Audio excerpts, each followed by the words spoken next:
The sun that morning had no warmth. It sat high and distant, like a cold witness above the quiet village of Nakasongola, as if even the sky itself refused to get too close to the grief that hovered over the Namudu family compound. The earth was cracked, dry from weeks without rain, and dust rose like spirit smoke with every step the mourners took across the reddish soil. The air smelled of heat, old flowers, and boiled cassava, soft reminders of life in a place where death was never far.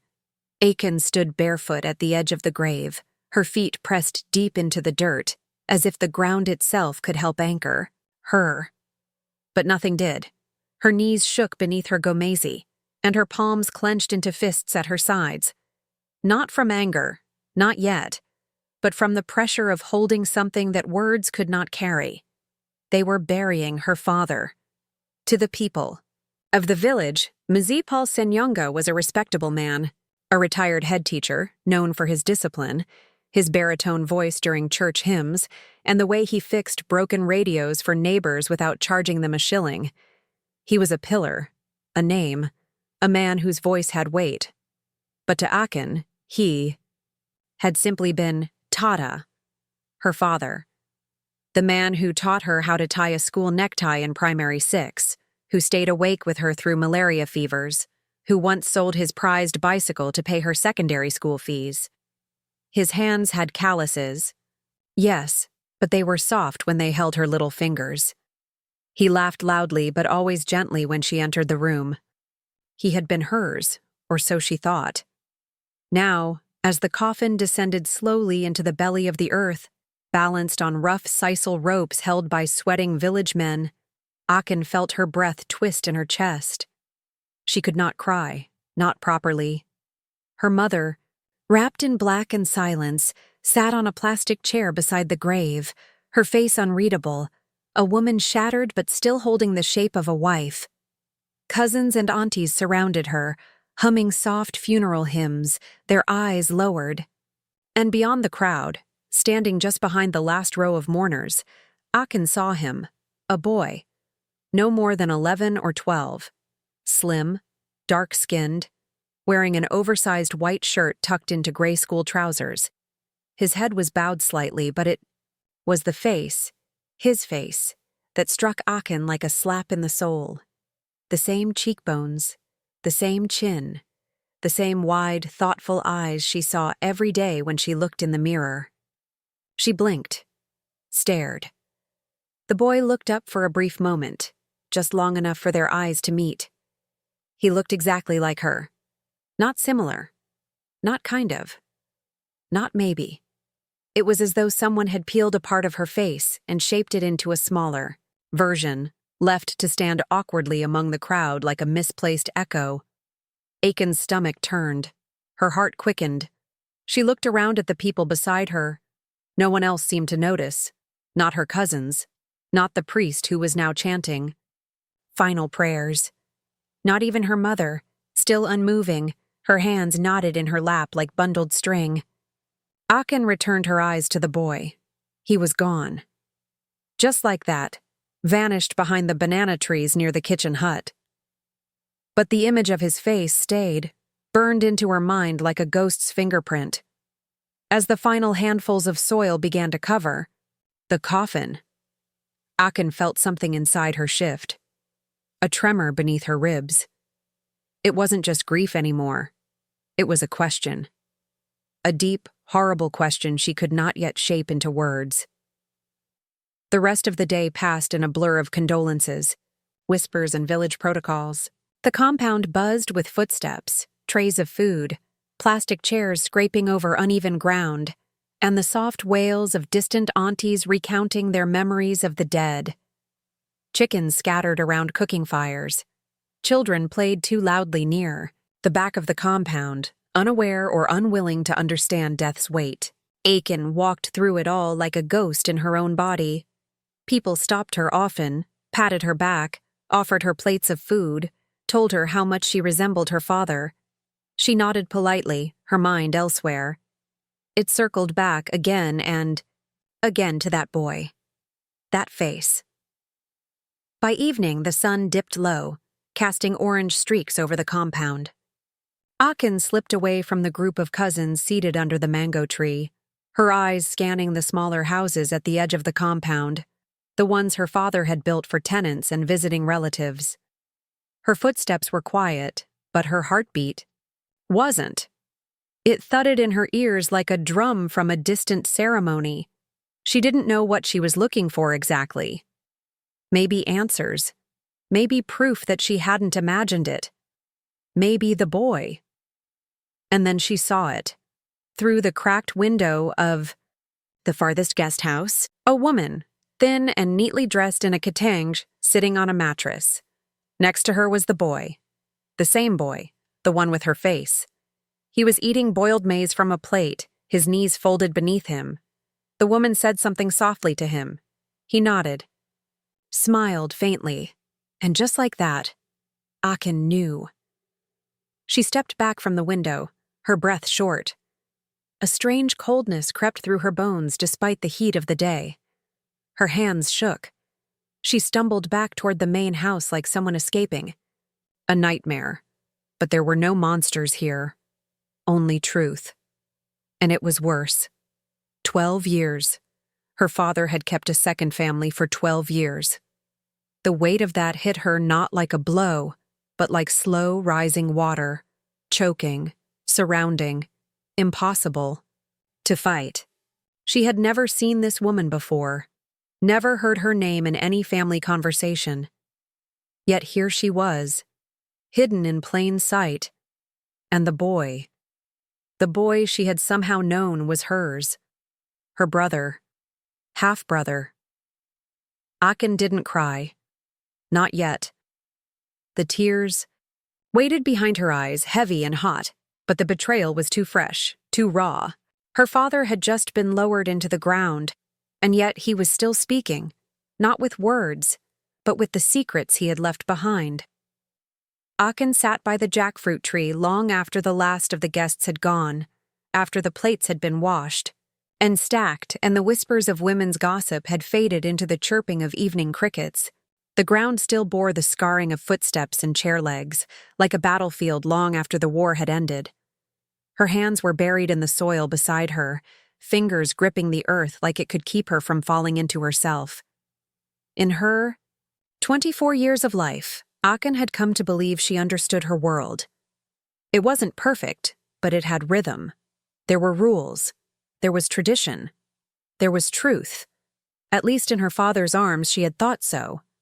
But now, truth had become a stranger with her face. The smell of wood smoke drifted from the back kitchen. Somewhere, a kettle hissed. A baby cried in one of the guest huts. Normal sounds, but none of them felt real anymore. It was as if she were watching her life through thick glass, unable to touch it, unable to move inside it. The boy's face, her face, kept returning like a haunting, and the woman beside him, whose eyes looked hollow with exhaustion, had smiled so softly at him, the way her own mother once had. But no one had said anything. No one had introduced them.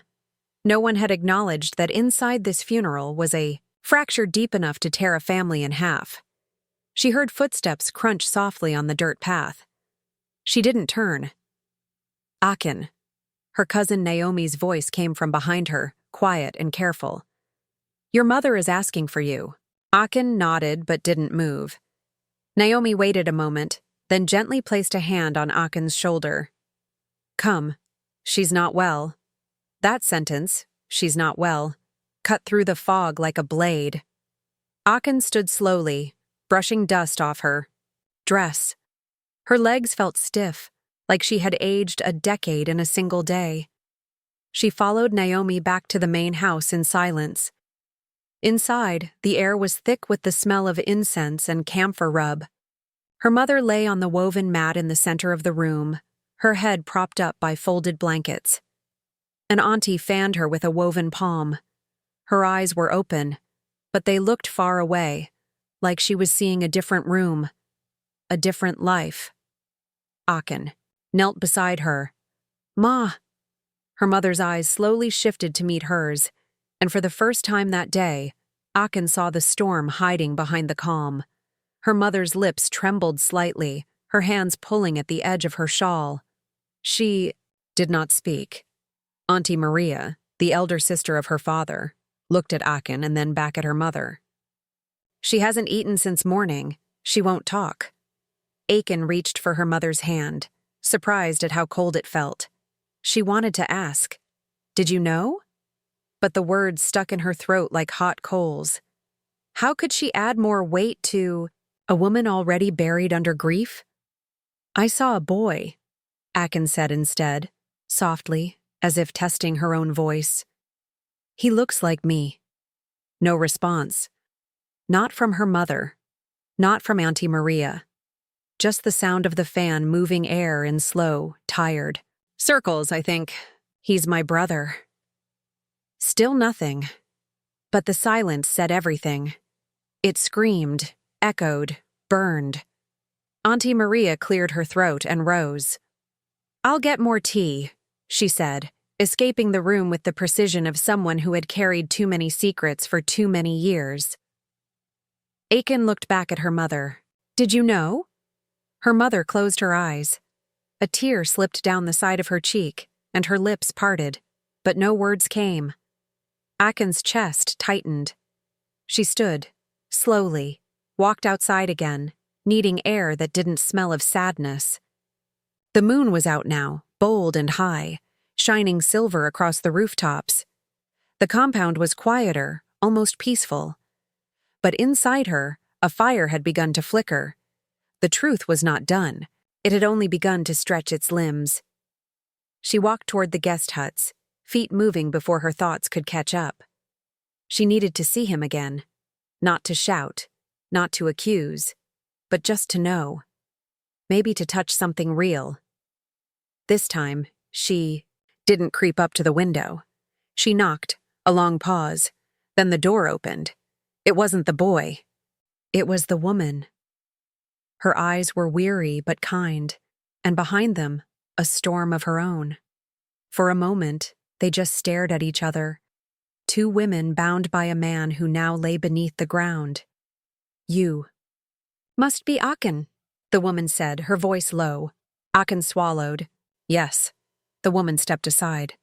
"Come." Inside, the air smelled of soap and maize porridge. A mat was spread on the floor, and the boy sat on it, holding a schoolbook. He looked up as Achen entered, and his eyes widened. He didn't say anything, just looked, curious, cautious. "This is Isaac," the woman said. "He's 12. Achen nodded. She looked at him, and he looked back. Neither of them smiled. It was too soon for that. "Your father was a good man," the woman continued. "But he was also a man with fears. Fears of breaking things. He loved. Fears of choosing." Achen sat slowly on the edge of the mat. Her legs trembled. "You were his everything," the woman said gently. "But so was Isaac." Achen turned to her. "Why didn't he tell us?" The woman's eyes welled up. "Because he couldn't live with the shame, and maybe because he thought love could live quietly in two places at once." Achen said, "Nothing." And in that small room, as Isaac looked at the sister he had never been allowed to call by name, and Achen stared at the boy who wore her father's face, something unspoken passed between them. Not forgiveness. Not yet. But recognition. The truth had found breath even in death. The next morning began not with birdsong, but with silence. That thick kind of silence that presses against the skin like humidity before rain. Achen lay on the woven mat in her childhood room, staring at the palm-thatched ceiling, tracing the familiar cracks with her eyes. Her body was stiff, her throat sore from a night of restless half-sleep, where dreams melted into memories and back again. She had not spoken to her mother again. The house felt colder than it ever had, though nothing had changed physically, just the air, as if the spirits of the ancestors, stirred by the truth unearthed the day before, had not yet settled back into their graves. She rose slowly, wrapped herself in a faded shawl, and stepped outside. The compound was awake in fragments. Smoke curled up from the kitchen hut as Auntie Maria prepared millet porridge. Chickens pecked near the cassava garden. Two neighbor women scrubbed dishes in aluminum basins while murmuring about funeral matters that had nothing to do with love or betrayal. Life went on. Death was never a full stop here, just a comma. But for Achen, it felt like her life had hit a question mark. She walked toward the old mango tree, the one her father had planted when she was born. Its branches stretched wide and proud, its roots thick like the legs of an elder. She used to climb it as a child, always under his watchful eye, always with his laughter echoing below. Now she sat on the same low branch, staring at the compound like a stranger surveying the ruins of her own home. She remembered how, when she was 9, her father had once disappeared for 2 weeks. He'd told her he was visiting a sick uncle in Gulu. She had believed him. He'd returned with a bag of ground nuts and a new dress for her birthday. She had been so happy, so convinced that his love was pure, that she'd never thought to ask. More questions. That was the thing with trust. It taught you not to see. The door to the guest hut opened. Isaac stepped out slowly, holding a plastic cup. He spotted her immediately. Their eyes met again. He hesitated, then walked toward her. He didn't speak, just stood under the tree, unsure. Achen looked at him for a long time. His face, so familiar and foreign, made her stomach twist again. He was not the enemy. He was the outcome. "Did you know about us?" she asked finally, her voice so soft it nearly disappeared. Isaac nodded slowly. "Only last year," he said. "Before that, Mama just said I didn't have uncles." The way he said it broke her heart a little. The absence of family had been given names, no uncles, no cousins, no one else. And he had accepted that, the way children do, with quiet pain. "I didn't know about you until yesterday," she said. "I saw your picture once," Isaac replied. "In one of his books. He said you were my sister, but I shouldn't tell anyone." Achen blinked hard. Her father had kept a photo of her in his other life. Hidden love, silent guilt. That cut deeper than she expected. "Do you hate me?" the boy asked suddenly. She looked at him fully. His feet were bare, dust-covered, his eyes wet. He was still just a child. "No," she said. "I don't." He nodded. Didn't smile, but his shoulders relaxed just a little. When he walked away, Achen stayed under the mango tree, letting the breeze whisper through the leaves. She thought of her mother again, the woman who had stood by her father for 3 decades, raised Achen alone whenever he traveled, cooked his food, prayed with him, buried him. The quiet wife, the faithful one. What had this revelation done to her? Achen stood and made her way to the house. Inside, her mother sat on the edge of the bed, back straight, eyes forward. She looked like someone who had fought an invisible war through the night and was now waiting for her wounds to finish bleeding. "I want to talk," Achen said, sitting on the floor near her. Her mother didn't look at her but spoke. "I found out about them 6 years ago." The sentence hit Achen like a rock to the chest. He confessed one night. Said it started with a mistake. He'd gone to teach a training course in Luero. Met her there. It was supposed to be one time. Then again. Then a child. Achen couldn't move. I told him to end it. He promised he would. I thought he had. I wanted to believe. Then 2 years later, he went back. Said the boy needed school fees. Said he felt responsible. He kept going back, always with excuses, workshops, funerals. I stopped asking. "Why didn't you tell me?" Achen whispered. Her mother's face cracked then, a slow, quiet crumbling. "Because I wanted you to have one pure parent, even if it was a lie." Tears finally spilled from Achen's eyes, heavy and hot. She crawled to her mother and laid her head on her lap like she did when she was 5 and scared of thunder. "I didn't want you to hate him," her mother said, stroking her hair. "He failed me. But he didn't fail you." Achen closed her eyes, letting the grief pour out in waves. Because she didn't hate him, she loved him. And she hated that she still did. Outside, the compound carried on. Isaac chased a chicken with the wild abandon only children have. The guests prepared to leave. Auntie Maria packed leftover rice. But inside that small house, 2 women held each other in silence. Not mother and daughter, but 2 survivors of the same man's love. That afternoon, the sky shifted.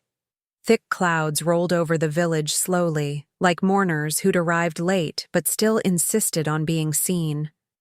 A wind passed through the compound, carrying the smell of distant rain, and with it came a hush that seemed to fall over every rooftop and every tree. The air grew heavier, like the world itself was listening. Achen stood beside the cooking fire, peeling cassava with Auntie Maria. She wasn't helping out of duty. She needed her hands to do something, anything, other than shake with memory. The knife moved rhythmically in her palm, slicing through the thick skin of the cassava, revealing its pale flesh beneath. It reminded her of truth, how it sometimes hid under rough layers, waiting to be cut open. Auntie Maria worked in silence. Her face, dark and worn, told of years that had taught her how to carry pain without dropping it. She didn't look up when she finally spoke. "Your father was a complicated man." Achen didn't reply. She waited. "I knew about the boy," Auntie Maria continued, her voice low. "Paul told me before the cancer got worse." Achen turned sharply. "You too?" The older woman finally met her eyes. "Yes, but I said nothing. It was not my place. Your father was already drowning in guilt." Achen stepped back, her breath catching. "Everyone knew. Everyone except us." "Not everyone," Auntie Maria corrected. "But enough. Secrets have roots, child, and when they grow, they don't always break the surface at once." Achen felt her throat tighten. "He lied to us for over a decade. To me, to my mother." Auntie Maria nodded. "Yes, and yet he also loved you both. That is the ugliest truth of all, that sometimes love walks with betrayal in the same shoes." Those words sank into Achen like water into dry earth. Her father had not been a villain in her eyes until yesterday. Now, he was not a monster. He was worse. He was human, messy, weak, and that made the pain sharper. She wished he had been cruel. That would have been easier to hate. She sat on a stool, suddenly exhausted. How did he live with it? Auntie Maria wiped her hands. He lived with it the way most men do, in silence. He gave where he could, avoided where he couldn't, loved in fragments, lied in pieces, and died before the cost could be paid. Achen looked into the fire. The flames were small, but they danced restlessly. She saw her childhood in them. The birthday cakes, the school fee sacrifices, the jokes they shared about stubborn goats and lazy teachers. Were those moments lies too?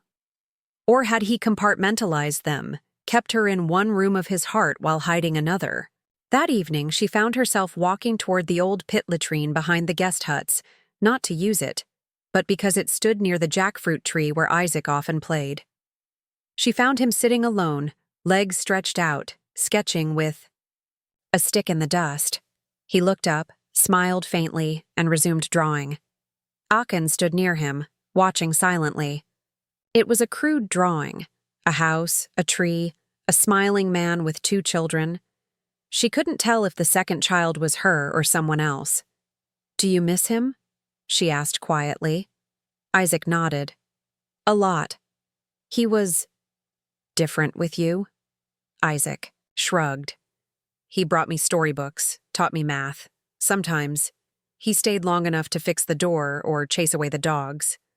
Achen sat beside him. He fixed things in both lives, didn't he? Except the one thing that needed it most. Isaac didn't respond. He just kept drawing, his little fingers etching curved lines into the earth. I wanted to be angry at you, Achen admitted. At your mother, at everything. But you didn't choose any of this. Isaac looked at her, serious. Mama says, we don't choose the people we come from. Only the people we become. That sentence, so wise coming from a child, hit her harder than anything an adult had said. Maybe that's why children sometimes hurt the most. Because their honesty is clean, unfiltered by shame. A light drizzle began, soft as breath, speckling the dust. Achen stood and held out her hand. Come. You'll catch a cold. He looked up. Will you come back to visit us? When you go back to Kampala? I don't know, she said honestly. But I'll try. Isaac took her hand. In that moment, the past didn't disappear, but it grew quieter. The rain fell gently on the roofs of the compound, on the graves, on the mango tree. It soaked into the ground that held her father now, a man who had tried to love more than he could carry. And in that same ground stood the children of his two lives, one pulling the other gently toward shelter. The morning after the rain, Achen woke to the sound of nails creaking in the roof. The compound was quiet, blanketed in a soft gray fog. Roosters crowed in the distance, their calls muted by the mist. The scent of damp soil, rusted iron, and old wood filled the air, smells that clung to homes built with memory. Her mother was still asleep, her frame smaller than usual under the heavy blankets, as though grief had pressed her into herself. Achen stood slowly and walked outside, letting her bare feet sink into the cool mud. She didn't know why she walked toward the main house's storeroom, the one her father used as an office before he died. It was locked most days, kept for files and things the rest of the family had no use for.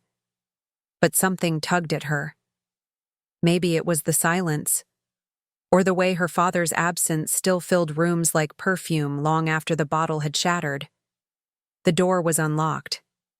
The smell hit her first. Old papers, faded ink, wood rot. The room hadn't been entered since the funeral. She stepped over a broken chair, ran her fingers across the desk. There were empty envelopes, a cracked ruler, yellowing exercise books, and a steel box, half open. Inside were land titles, photocopies of academic certificates, and a bundle of thick, unmarked envelopes tied with jute string. She untied it slowly, her hands trembling. The first envelope had no stamp, no address, just one word, written in her father's shaky hand. Achen. She sat on the stool beside the desk and opened it. My daughter, if you are reading this, then I have left more than a body behind. I have left a wound. And you have found it. I am sorry. Her eyes stung. Her breath hitched. She kept reading, her fingers stiff. You were the first light of my life, the one who gave me purpose when I had none. I did not know what it meant to be a father until you looked at me with those eyes. But I have failed you, not because I didn't love you, but because I loved more than one person, and I did not know how to carry both without breaking something. I was young when I met Isaac's mother. It was after your mother's second miscarriage. She wouldn't speak to me for weeks. I felt like a ghost in my own house. I was weak. I didn't cheat to hurt anyone. I cheated to feel alive. That does not make it right. That only makes it real. The child came. I thought it was just a moment. But a child is not a moment. He was a boy, mine. And I could not abandon him. I tried to keep the families apart. I tried to be whole in pieces. But truth is not a house you can split. It leaks. Achen's hand shook as she turned the letter. The next part was smudged, maybe from tears, maybe from time. Your mother knew. Not at first. But she saw me change. She heard things. She asked questions. When I told her, she broke inside. But she stayed. For you. She stayed because she loved you more than she hated me. I wrote these letters to explain, not to justify. I only ask that you do not let my sins turn into scars on your own heart. If you must be angry at the man, but do not hate the child. He did nothing but arrive. She paused, wiping her face with the back of her hand. The letter continued. There is something else. The land we live on does not only belong to our family. I bought it with another name. Isaac's mother helped me when I had no savings left. She used her inheritance to help us secure the last piece. Her name is on the papers. Your name is not. It was wrong. But it happened.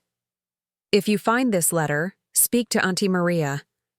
She knows where the truth is hidden, in the ceiling boards above this room. There are more documents. They will explain everything. I love you, Achen. With all the shame and all the tenderness a man like me could offer. I hope one day you will understand that I died trying to hold two worlds that could never meet. Tata. She sat there for a long time, the letter limp in her hand, her mind spinning like a potter's wheel, reshaping everything she thought she knew. The betrayal wasn't just emotional, it was structural. Her father had buried a second family into the very soil they all stood on. And yet, there had been love in it. Love clumsily given, shamefully kept. But still love. She stood, knees trembling, and looked up. The ceiling. She pulled a stool under the rafters and climbed, pushing aside cobwebs and loose boards. Behind an old basin and a rusted lantern, she found it. A brown envelope stuffed with land documents, bank records, receipts. And another letter, this one addressed to Auntie Maria. Auntie Maria entered the room just as Achen descended. Their eyes locked. You knew, Achen said. The old woman nodded slowly, lips thin.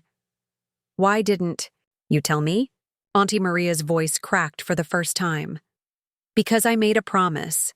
Your father didn't just ask me to protect the land. He asked me to protect you from the weight of it. But the dead don't get to keep secrets. She handed Achen a folded paper, a deed. It listed the property, her childhood home, split between two names. One of them her father, the other, Sarah Nakatende, Isaac's mother. Achen couldn't breathe. Her stomach churned. So we're not just grieving him, she said quietly. We're about to lose this home too. No, Auntie Maria said, voice steady now. We're about to share it. And in that moment, the twist settled into its final form. The family she thought was hers alone was part of something wider. The boy was not just her father's secret. He was her own reflection. The woman she had blamed was now bound to her not by shame, but by soil. This land, this red Ugandan earth, carried their blood, their grief, and now their truth. The red dust swirled in soft circles as Achen walked through the compound, her feet bare, her mind elsewhere. Everything looked the same, the mango trees, the burnt bricks, the cracked veranda, but it no longer felt like hers alone. Every wall, every fruit tree, every memory in that place now held another name beside it, Sarah Nakatenda. And somewhere between the graves of truth and tradition, Achen's sense of ownership was beginning to dissolve. She found herself standing beside her father's grave again. The fresh soil had hardened slightly after the rain, but still carried the raw look of something unfinished. No headstone yet, just a wooden cross with his name etched in black marker, already fading under the morning dew. She stared at it, fists clenched, heart heavy. You lied to us, Tata, she thought bitterly. You stitched together two lives with silence, and now we're the ones left to untangle the seams. She thought of her mother. how she'd held her silence for 6 whole years, like a woman choosing to bleed inside so her child wouldn't see red. She thought of Isaac's mother, Sarah, who had given up her inheritance to secure land she could never publicly claim, and of Isaac himself, drawing his dreams in the dust while waiting for someone to say he belonged. The letter had split Achen's reality wide open, and yet, standing there now, she didn't feel rage as sharply as before. She felt exhaustion, not just from grief, but from the weight of the truth pressing down on everyone left behind. Her father had chosen a coward's path, yes, but he had also written letters, pieces of himself he could not say aloud. That meant something, didn't it? She heard quiet footsteps behind her. "Do you want to speak with her?" Auntie Maria asked. Achen turned to her. The old woman stood with her arms folded, gaze steady.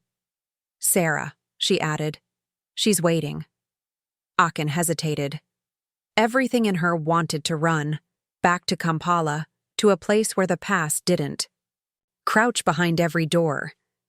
But another part of her, quieter but stronger, whispered, "You must finish what he started." She nodded. Sarah was seated in the shade of the jackfruit tree, head bowed, fingers weaving palm fibers into a mat. She didn't look up when Achen approached, but she stopped weaving. "I read the letter," Achen said quietly. Sarah raised her eyes. There was no fear in them, only weariness. And something else. Peace, the kind that comes after surrender. "I never wanted to be a secret," she said, her voice soft but unwavering. "But sometimes survival looks like silence." Achen sat down opposite her. "He told me about the land," she said. Sarah nodded. "I didn't ask for my name to be on.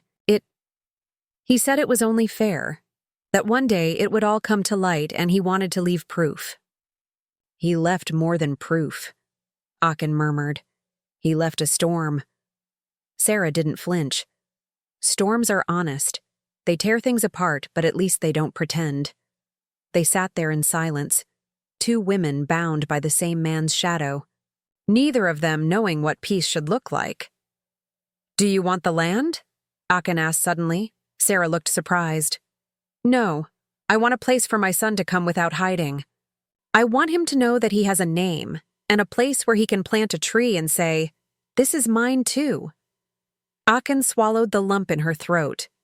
That wasn't what she expected.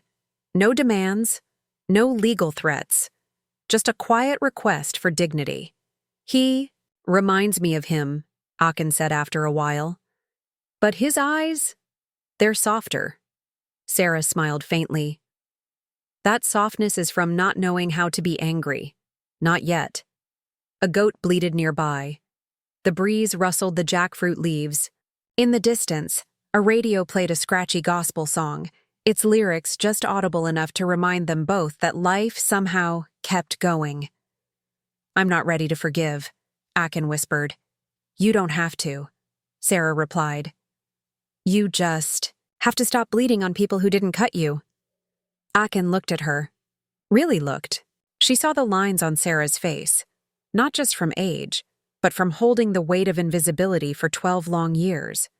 And she saw strength there, a kind of quiet grace that demanded nothing but left space for healing. That evening, a village elder arrived to mediate the property discussion. It was custom, after all. Land issues brought shame if not settled with community eyes present. The elder sat with Achen, Sarah, Auntie Maria, and 2 male cousins in the sitting room of the main house. No tempers flared, no voices raised, just truth laid out plainly, like mats on the floor. The documents were passed around. The deed was confirmed. Auntie Maria vouched for it. The elder nodded slowly. "The girl must be accepted," he said, meaning Isaac. "If the father gave him place, the land has already spoken."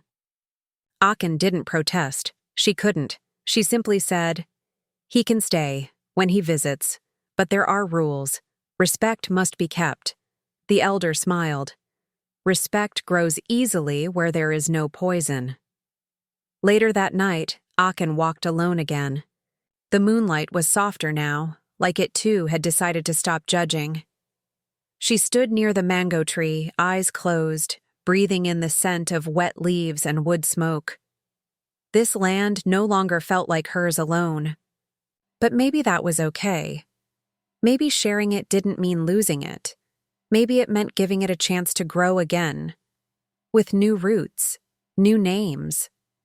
And as the wind passed through the compound, touching the house, the grave, the guest hut, it whispered, through her hair like a promise. Nothing stays buried forever. Not love, not betrayal, not even the truth. On the 7th day after the funeral, the sky finally broke. It happened just before dusk, the time of evening when the world in rural Uganda holds its breath. Cows returned from grazing. Women clanked pots. The scent of roasted maize drifted across fences, and above it all, the sky split in two. One half was burning gold, the other black and thunder-heavy. Rain hovered between both, unsure which truth to fall into. Achen stood alone by the gravesite, wearing her father's old sweater, the one he always wore when he took walks in the garden. It still smelled faintly of him, cloves, dust, and sweat. She had been wearing it more often, not for comfort but for confrontation.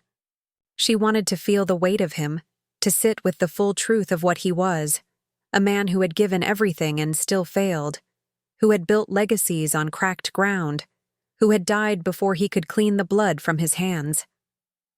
Beside the grave, small green shoots had started to appear. Life, daring to exist on soil not yet settled. Achen crouched and touched one. It was tender, breakable, but determined. Just like her. The compound had changed, not drastically, not visibly, but deeply. The way an old tree leans slightly after a storm, still rooted, but different now. Isaac now came and went more freely, sometimes with his mother, sometimes alone. He didn't run across the compound like a stranger anymore. He walked, slowly, as if testing the ground, listening for silence or permission. Her mother still barely spoke. But she moved. She cooked again, prayed aloud again. The quiet wife had not become loud, but she had become seen. No longer a silhouette. Achen made sure of that. One morning, Achen sat with her under the guava tree and simply said, "I know you stayed for me. I saw it too late, but I see it now." Her mother didn't reply, but she reached across and held her hand. Some days, Sarah helped in the kitchen. Not always, but often enough to stir looks from the neighbors. Auntie Maria handled them. "Let them look," she'd say, voice sharp. "They looked away when the man was alive. They'll live with looking now." Achen respected Sarah, but their relationship never warmed into friendship. It couldn't. The past between them was too real, but they learned how to speak without tension. And more importantly, how to listen. When Sarah brought mangoes one day, she said, "Isaac wants to plant a tree here, his own." Achen had nodded. That was enough. Then came the letters. It was Auntie Maria who found them, the final bundle, hidden inside the back of the old sewing machine. There were 3, one addressed to Achen, one to her mother, and one to Isaac. Achen waited 3 days before opening hers. "My daughter, you are stronger than I ever was. If you are reading this last letter, then the truth has done what it always does, lived. The land is not my legacy. You are. Isaac is. And if you must choose who you are in the ruins I left behind, choose to become more than me. Forgive slowly, but forgive. Not for my sake, for yours." "When you were born," I whispered, "your name into the wind. I told the sky, this is the one who will carry light. Maybe I gave you too much to carry, Maybe I tried to love too wide. Maybe I broke you trying to keep you whole. But I never stopped loving you. Achen wept over that letter like she had not wept since the funeral. Not the loud kind of crying, but the soul-aching kind. The kind that comes when love and sorrow sit side by side and no longer fight to be understood. That night, the family gathered under the split sky for the final ceremony, Okwebaka, the farewell to the spirit of the dead. Candles were lit, names were spoken, people shared memories. When it was her turn to speak, Achen stood in the middle of the compound, candle in hand, voice shaking. My father taught me to read. He taught me to pray. He taught me to hold my head high when others bowed theirs in shame. He also lied. He also hurt us. But today I light this flame for all the things he couldn't say while alive. She paused. I light it for the truth, the one he tried to bury, and the one that rose anyway. She lit the wick. The flame danced. The wind caught it. But it didn't go out. And then Isaac, standing small but brave beside her, stepped forward, with a tiny seedling in his hand. Without speaking, he crossed the yard and planted it near the edge of the compound. A jackfruit tree, like the one their father had planted when Achen was born. No one clapped. No one spoke. But in that silence, something eternal was planted too, a future that belonged to both of them. Later, as people packed up and the fires died down, Achen stood beneath the moon and looked up. The sky, still split, now shimmered with stars. She thought, of all the ways the truth had crept through cracks, in faces, in letters, in land records and confessions too late. It had whispered its way out of closets, rooftops, and childhood dreams. And she finally understood the lesson. The truth does not stay buried. It breathes, it waits, it watches, it speaks, even in death.